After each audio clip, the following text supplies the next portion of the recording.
E aí pessoal, meu nome é George, esse é o Geolê e eu estou aqui para falar sobre o livro Integridade Apesar de Tudo, um livro do Daniel Santos Júnior, leitura, interpretação e aplicação do livro de Jó. Eu postei algumas fotos desse livro lá na minha página no Facebook, você já deve ter visto alguma coisa. Você vai conhecer um novo conceito de comentário bíblico, uma metodologia diferenciada neste livro e também como a diagramação, a apresentação do conteúdo do livro favorece essa metodologia e esse tipo de comentário. Daniel ainda comenta sobre o processo criativo e o trabalho que ele teve para executar esta obra, então tá excelente, fica aí que esse vídeo tá legal, você vai gostar.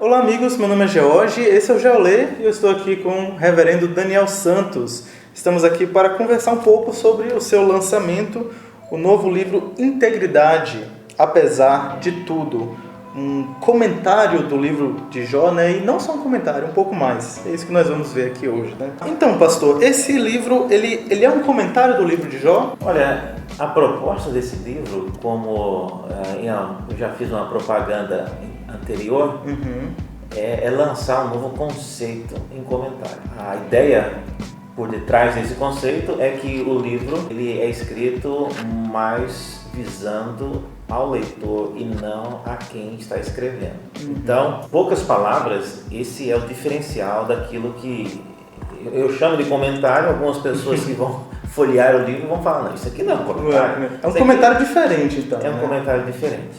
Muito bom. Então, eu pude ver aqui, né, um pouquinho do livro do senhor, que é um comentário com, assim, né, voltado para uma perspectiva do leitor. Então, talvez poderíamos dizer assim que a pergunta a se propor a fazer esse livro não seria como apresentar esse conteúdo, mas talvez seria como alguém aprende esse conteúdo, seria mais ou menos isso? Quando eu escrevi esse comentário, para você ter uma ideia, eu gastei mais ou menos escrevendo mesmo, talvez uns 9 meses para escrever o conteúdo do comentário. Certo. E eu gastei mais quase 2 anos fazendo a parte didática e a estrutura que vocês estão vendo aí. Uau! Então, o tempo entre o texto do comentário e a diagramação dele, eu usei entrevistando pessoas, mandando material para ser avaliado por algumas pessoas, e eu queria exatamente saber isso. O que no texto que eu escrevi é um empecilho ou é um auxílio para você entender o conteúdo? Então as pessoas criticaram, falaram várias coisas, muda o local, né? Isso aqui é melhor ir para o final, essas perguntas não estão fazendo sentido. Então eu sempre estive muito aberto àquilo que as pessoas elas sugeriram. Por exemplo, eu como um teólogo e conhecedor de várias coisas na minha área apenas, eu gostaria de rechear o livro de notas de rodapé. Mas várias pessoas disseram para mim, pastor, o senhor está dizendo e a gente acredita. Se o senhor falar de nota de rodapé, não vai fazer nenhuma diferença. Eu não vou lá olhar, né? Eu não vou olhar, os livros estão em inglês. Então, já poupa-nos de ter que sofrer aquela poluição visual. Então, isso foi fruto de conselhos. Interessante. É uma preocupação sua no livro. É uma preocupação minha. Tornar visualmente o livro mais acessível, agradável na leitura. Porque uma pessoa, um leitor comum, ele abre um livro e o formato às vezes já é um paradigma, e ele vai dizer, não, esse livro não é para mim, porque ele viu que a pessoa citou, nem que ele tenha aberto na única página que tinha uma fonte em hebraico e ele já vai julgar no hebraico, esse livro não é para mim. É verdade. Então, acaba criando uma barreira, né? Aquela barreira. Então, quando eu escrevi, eu pensei nisso. Eu já tenho conteúdo, eu já sei o que eu quero dizer, agora eu quero descobrir uma maneira de fazer esse conteúdo chegar num público que vá além de um pastor, de um teólogo, de alguém que conheça grego, hebraico, essas coisas. Aí o trabalho foi bem mais difícil do que eu imaginei. Ok, mas temos aqui então um excelente trabalho, né? De muito esforço, muita dedicação, né? Pastor, eu observei também aqui no seu livro, né? Vendo aqui logo no início, produção editorial, né? Temos aqui a revisão do Marcos Leonardo e a editoração Daniel Santos, que é o senhor. Eu acho que eu nunca vi um livro que o próprio autor é o o editor, né, ou faz a diagramação do livro. O que o senhor tem a dizer sobre isso? O senhor se preparou mesmo para botar a mão na massa, né? Eu não fiz isso porque eu quis, não. Eu preferiria que alguém fizesse isso para mim. Porque as ideias que eu estava tendo exigia revisão, eu tinha uma ideia de fazer um layout, depois que as pessoas comentavam, eu mudava. Então, se eu fosse contratar alguém para fazer isso para mim, ele iria ter que refazer o serviço várias vezes. E esse trabalho não é barato. É verdade. Então, eu acabei tendo que... Eu comprei uma licença do InDesign e aprendi alguns vídeos aí no YouTube. Não diria que eu conheço o InDesign para fazer as coisas, mas pelo menos aquilo que eu preciso, eu consegui fazer do jeito que eu gostaria. Tá? Mas não é o meu forte, não é o que eu quero fazer o resto da minha vida, eu prefiro que alguém faça para mim. Mas acho que esse plano piloto aí serviu para eu mostrar que essa é a proposta, e daí para frente qualquer pessoa que entende de design pode pegar e fazer também. Muito bom. Então, pastor, eu percebi também que no livro o senhor trabalha com 3 ferramentas, né, são assim chamadas, que um leitor consiga ler e entender, né, a palavra de Deus, e especificamente aqui o livro de Jó. E essas 3 ferramentas seriam leitura, interpretação e aplicação. Poderia explicar um pouquinho para a gente como essas 3 ferramentas estão aqui neste livro? Olha, são 3 abordagens que eu sempre li alguns comentários e eu senti falta. É possível você comprar um comentário, um bom comentário, sobre qualquer livro da Bíblia, e você às vezes lê o comentário inteiro, muito material bom, porém a própria estrutura do comentário não exige e também não incentiva você a ler o texto bíblico. Então eu acabo percebendo uma tendência que é criada e que as pessoas, até as pessoas que têm que pregar, as que têm que estudar a Bíblia, elas se acostumam a ler o comentário. Se acomoda ali, né? Isso é uma falsa impressão de que se você leu o comentário sobre o livro, isso equivale a você ter lido o livro. Porque às vezes no comentário ele aparece alguns trechos, né? É verdade. Mas há um valor pedagógico muito importante que é você mesmo ler o texto como ele está na Bíblia. Tem que haver um incentivo, tem que haver uma estratégia para levar o leitor a ver a necessidade e fazer isso. Digamos, cada capítulo recebe um comentário específico. Então, se ele vai ler o capítulo 4 do livro de Jó, ele tem que ler o capítulo 4 antes de começar a fazer os comentários e os exercícios assim por diante. Essa é a primeira parte, tem que haver a leitura. Inclusive, eu tenho o costume de ouvir o texto bíblico. Eu tenho a Bíblia em áudio, então às vezes um livro de Jó você ouve em 2 horas e 40 minutos, você lê o livro de Jó, ouve o livro de Jó inteiro. Então veja, é possível você numa semana ouvir o livro várias vezes. Isso tem um impacto profundo na vida de alguém que está tentando interpretar um livro. Dá a ideia do todo e você começa a perceber coisas que você não havia percebido somente lendo o texto. Então, leitura é fundamental. Precisamos aprender a ler e ler o texto bíblico, né? Eu percebo também que o senhor, de certa forma, trouxe alguns recursos aqui para guiar o leitor, né? Assim, é claro que aquele que vai trabalhar com o livro, né, vai precisar ler todo o livro de Jó, mas ao mesmo tempo o senhor chama atenção em um ponto ali, né, destaca um aspecto central naquele capítulo. Que recursos assim o senhor trabalhou neste livro para fazer isso, né, esse guiar? Envolve aí no caso a segunda etapa, que é a interpretação, né? A primeira é a leitura, a segunda a interpretação. A interpretação eu fiz uso aí, né, do que eu chamo, é um método indutivo. As 5 perguntas interpretativas, elas auxiliam o leitor a focar em aspectos que são relevantes no texto.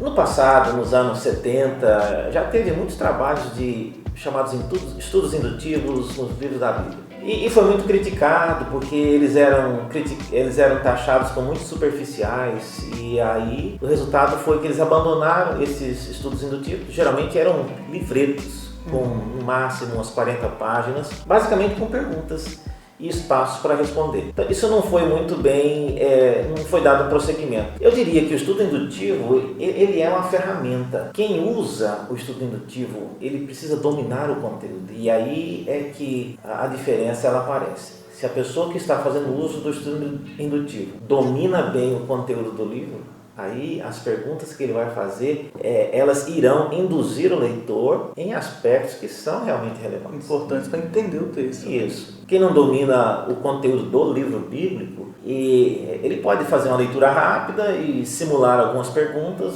e induzir o leitor a aspectos que são tangenciais ao assunto, né? Então, aí é que está o erro. Entendi.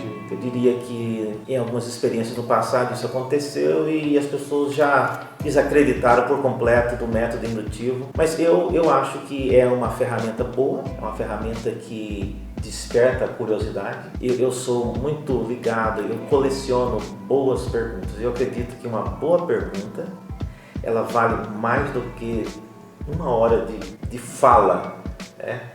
Se eu perguntar uma coisa para você que você nunca tinha pensado antes, né? Por exemplo, por que Deus perguntou a Satanás de onde ele vinha, se Deus é sabedor de todas as coisas? Você pode pensar, poxa vida, eu não tinha pensado nisso, né? É mesmo. E você vai começar a pensar naquilo e tentar articular uma resposta e começar a caminhar. E se eu, ao invés disso, eu gastasse para você meia hora explicando a soberania de Deus, o modo que Satanás trabalha, você não lembraria de quase nada do que eu falei. Mas se eu deixei uma pergunta na sua mente, você vai, com aquela pergunta, tentar elaborar uma resposta e ficar, e talvez voltar novamente com outra pergunta para mim. Olha, você deixou aquela pergunta, mas agora eu tenho outra. E aí inicia um diálogo, um debate, né? É verdade, acaba tendo um aprofundamento. Exatamente. Para quem não conhece, não é mais indutivo, como o senhor poderia explicar em poucas palavras? No livro, ele aparece em forma de 5 perguntas. Certo. Por exemplo, você está lendo um texto, começou o capítulo 10. Você tem que saber quem está falando no texto. Quem é uma pergunta. É uma pergunta. E aí o quem significa você identificar a pessoa que está falando. Se é Deus que está falando, se é Satanás, se é um dos amigos de Jó, se é o próprio Jó, é fundamental. Segundo, você tem que saber o que ele está falando, que é a identificação do assunto. E isso é importante porque às vezes as pessoas começam a falar e elas falam várias coisas, mas ela tem um tema, ela tem um tópico que está sendo tratado. Então, saber identificar o que o autor ou o personagem está falando é importantíssimo. Terceiro, é a pergunta por quê? Qual é a justificativa ou a razão deles estarem tratando aquele assunto? Então, mais uma vez, é uma pergunta fundamental, porque, especialmente num diálogo como no livro de Jó, que há um embate entre Jó e os amigos, então, o motivo por que eles estão perguntando e respondendo é fundamental.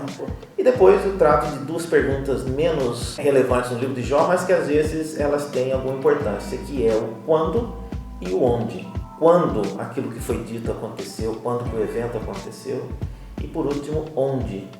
No caso de Jó, que eles não foram para muitos lugares, ficaram no mesmo lugar, essa pergunta não é tão relevante, mas em alguns casos eu aplico essas 2 perguntas no livro de Jó. Então basicamente é isso, é você selecionar perguntas que ajudem o leitor a focar no texto. Eu já recebi críticas sobre isso falando, mas essas perguntas elas vão acabar rotulando o leitor para ver só aquilo que o senhor quer que eles vejam. Limitando ali. Limitando. A minha resposta é não. Eu entendo o método indutivo que eu usei, não os que foram usados no passado. Não pode falar pelos outros. Eu não falo pelos outros, mas esse que eu adotei, eu entendo ele como se fosse um menu, um buffet no restaurante que você vai. As possibilidades elas foram organizadas e o leitor então ele vem e ele vai escolher qual tópico ele quer tratar. Então essa é a maneira como o estudo indutivo ele direciona e organiza as possibilidades de abordagem no texto. Pastor, outra coisa que o senhor usa também no livro é o recurso de palavras cruzadas. Eu achei muito interessante quando eu vi, eu falei, tem palavra cruzada nessa página, mas não tem nessa página nem na outra, é no livro inteiro, tá cheio de palavras cruzadas aqui. Acho que em todas as lições, o senhor coloca algumas palavras cruzadas, Qual a proposta, o que o senhor tinha em mente ao colocar isso aqui? Para passar tempo um pouquinho, brincar um pouquinho com as palavras? É interessante a sua pergunta. A palavra cruzada, no sentido geral, secularmente falando, ela tem a finalidade mesmo de passatempo. Nesse livro, nessa abordagem, a palavra cruzada, ela cumpre uma finalidade específica. As perguntas são sempre textos bíblicos e a lacuna que precisa ser descoberta para preencher a palavra cruzada são expressões ou palavras do texto bíblico que foi retratado e que eu quero que o leitor ele volte a se lembrar delas. E pelo menos uma vez que ele fizer isso, já é um auxílio para ele atentar para aquilo. Às vezes é uma palavrinha que ela foi colocada no singular e todo mundo lia como se fosse no plural. E quando eu jogo ela na palavra cruzada, ele vai ter a experiência de soletrar aquela palavra e ele vai acabar atinando para isso. Ah, olha só, eu não tinha visto que isso aqui está no plural, então não pode ser aplicado aqui nem acolá. Então essa é a finalidade, é chamar a atenção para termos-chave, né, expressões-chave no texto. Às vezes essas questões que são detalhes, coisas pequenas, mas que têm muita importância, né, para o entendimento. Tem muita importância. E a terceira ferramenta aqui que é apresentada é a ferramenta da aplicação. Como é trabalhada essa parte de aplicação aqui no livro? Olha, o livro, como vocês vão ver, ele pode e deve ser usado em estudos de grupo. Então tem uma seção que ela tem perguntas que tem um caráter mais geral e que auxilia o leitor a avaliar aquilo que ele aprendeu no texto bíblico.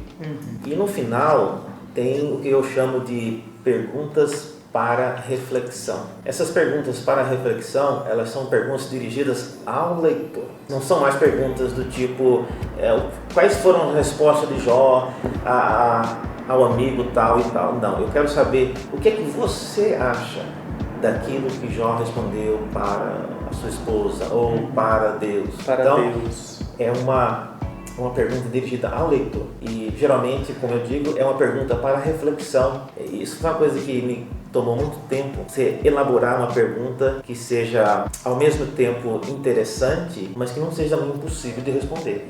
Vire um mistério, né? Um enigma. A pergunta não pode ser um enigma, ela tem que ser cuidadosamente calibrada para ela suscitar a curiosidade e não ser taxada como isso aí tá óbvio, né?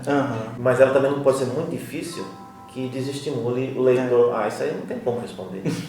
Então achar esse meio termo aí é difícil. É difícil buscar o equilíbrio, né? Buscar o equilíbrio. Uma pergunta que eu achei excelente, que eu pude perceber, você coloca assim: a atitude de Jó é exagerada ao pedir que Deus se afaste dele? Comente. Então, eu imagino isso, né? Um grupo de talvez 5 pessoas, né? Vamos supor, essa pergunta é jogada na roda, e aí, o que vocês acham? Eu acho que não, eu acho que sim. Acaba gerando uma discussão agradável, né? Buscando entender a atitude de Jó ali, né? E essa pergunta, ela é associada ao capítulo 12, né?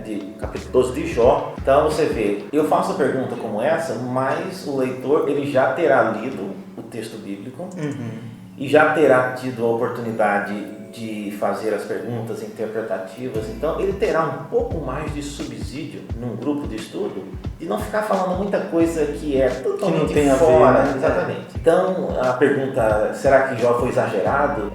Acho que foi, né? Mas também aqui nesse versículo ele disse isso e aquilo, então essa é a minha expectativa, que num grupo de discussão as pessoas não irão sair muito, né, do assunto. Não virá especulação, né? Virá especulação. Voltar para o texto bíblico. Porque a pergunta ela está atrelada àquele capítulo específico, né, do livro de Jó. Nossa, muito bom, pastor. E assim, se a pessoa seguir o cronograma certinho, né, fizer a leitura, ler os comentários, fizer as atividades, certamente no momento de pergunta de reflexão, os versículos vão vir à mente, né, as passagens, naquele texto, naquele momento, né? Muito bom. Uma pergunta agora do livro de Jó mesmo, né? Que eu acho que é muito útil pra gente, porque muitas pessoas têm essa dúvida, né? Se olharmos para o livro de Jó, percebemos Satanás atentando a vida de Jó, né? Tentando Jó, e, enfim.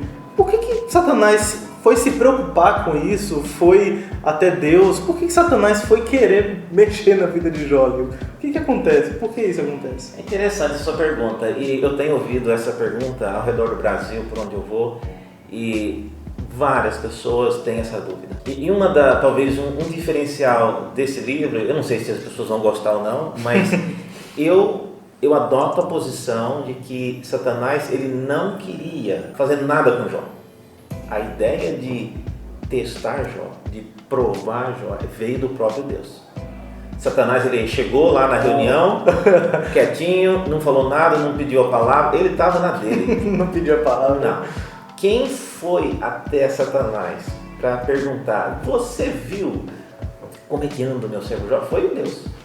Verdade. Então não foi iniciativa de Satanás, mas as pessoas em geral pensam isso. E mais do que isso, as pessoas acham que Satanás foi até Deus para pedir permissão a Deus para tocar na vida de Jó. Outro equívoco, porque o que aconteceu realmente na fala de Satanás, quando Deus instigou, Satanás ele pediu para que Deus tocasse na vida de Jó. O verbo lá está na segunda pessoa.